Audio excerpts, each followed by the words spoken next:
You only need to do 3 things to fix your grip.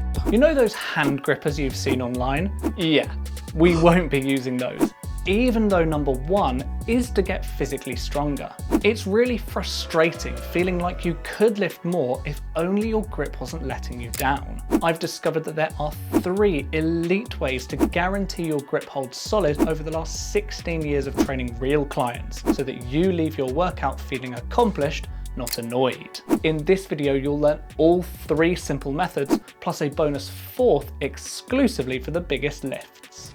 If your grip strength wasn't letting you down, you could be lifting more weight more comfortably, therefore making more progress. You might think that all muscles get stronger simultaneously, but particularly if you're newer to lifting weights, other muscles can get stronger faster than your grip, leaving you knowing you could lift more if only your hands could keep up. My 3 simple methods work for any level, and you're not just going to hear what each one is, you're going to see exactly how to take it to your own workouts. Let's get into number 1, getting physically stronger. Grip feels like it's in your hands, especially when it gives up on you, but the strength actually comes from further up the chain. Your hands do have muscles in, but the big grippers are in your forearms. This is important to know because I don't want you to waste your time trying to build 5% of strength in your hands and missing out on 95% from here. There are 2 types of strength you need: maximum hold and grip endurance. Can you think of exercises where each of these let you down?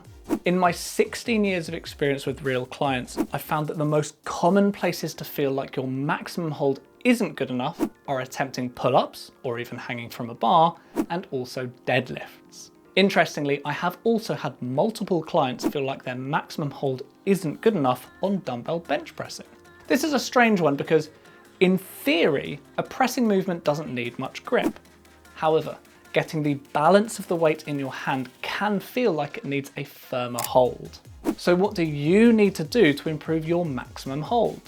The exercises you pick will make a huge difference, and I recommend the plate hold as the best choice. The reason that plate holds improve your maximum hold is because they're a short, intense grip exercise designed to work both the 95% in your forearms and the 5% in your hands. Larger flat plates called bumper plates are better for this, but standard weight plates will work too.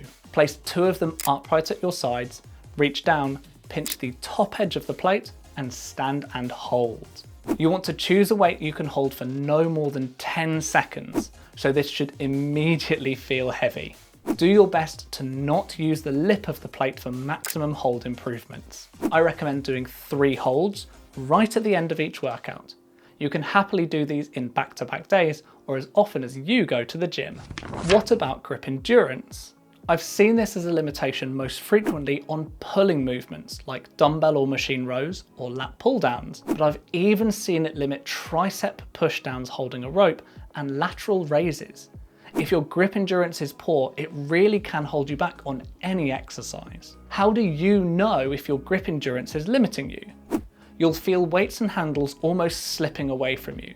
Initially you can hold on, but by the end of the set your hands start opening up and you can't help it. For my clients, this is the most frustrating grip failure.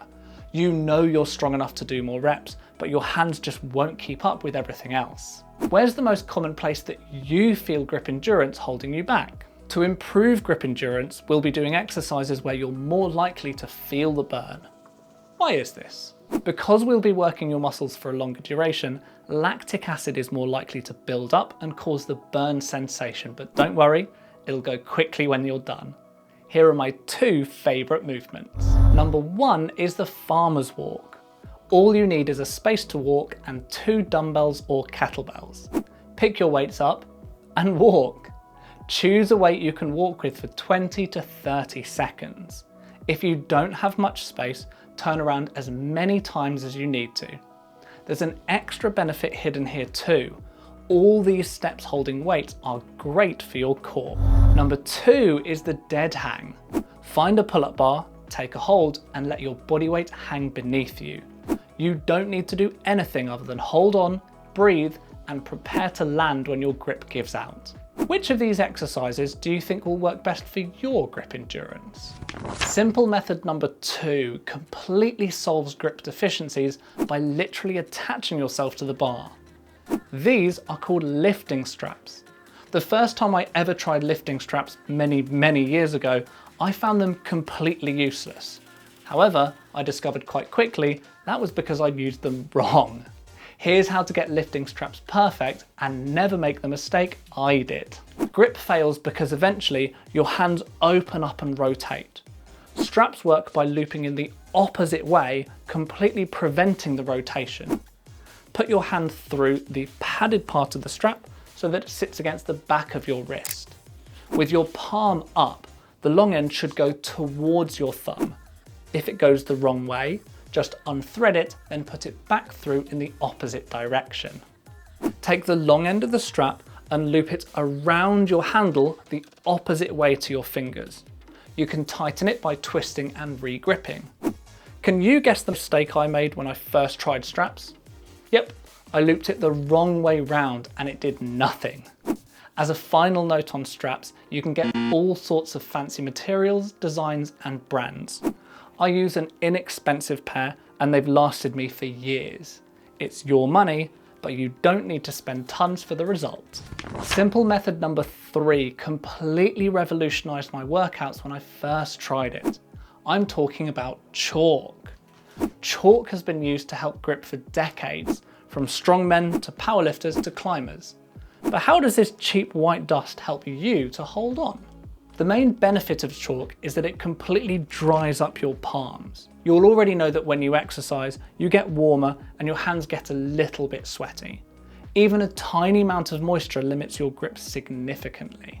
I remember being totally taken aback the first time I used chalk and feeling like I had an extra pair of hands holding onto the bar. It really can make that much of a difference just by giving you a dry surface. Similar to straps, chalk comes from fancy brands promising extra properties. I buy a bag like this for about £3 or $5 from an outdoors store. You don't need anything fancy. Can you work out the 2 downsides of chalk? Firstly, it can be messy. Try not to leave a pile of dust after your workouts. Some gyms even ban normal chalk. A great alternative is liquid chalk. Put a dot on your hands, spread it and wait for it to dry. Same grip, less mess. Secondly, it really does dry your hands out. After I use chalk, I always moisturize my hands, particularly where calluses come up. I'd recommend that you do the same. And what about that bonus 4th method I promised you, reserved for only the biggest lifts? Hook grip is essentially unbreakable and is what the Olympians use when they do snatches and clean and jerks with silly weights. To do hook grip, first wrap your thumb around the bar or handle, then bring your fingers over the top, folding over your own thumb. Just like lifting straps, you now have the bar secured from 2 directions, so it can't open your hand. Why is this only for your top lifts? Because you're holding your own thumb, hook grip can be pretty painful. I highly recommend learning it for deadlifts, but probably not for machines. You now know 3 elite methods for fixing your grip. You never have to leave the gym feeling disappointed that your hands couldn't hold up. Build your baseline strength with plate holds, farmer's walks, and dead hangs. Eliminate grip issues completely by using lifting straps the right way. Gain an extra pair of hands by using chalk in either powder or liquid form. And consider the tough but invincible hook grip for your biggest lifts. If I've helped you understand how to fix your grip, subscribe so you don't miss my next video. Thanks.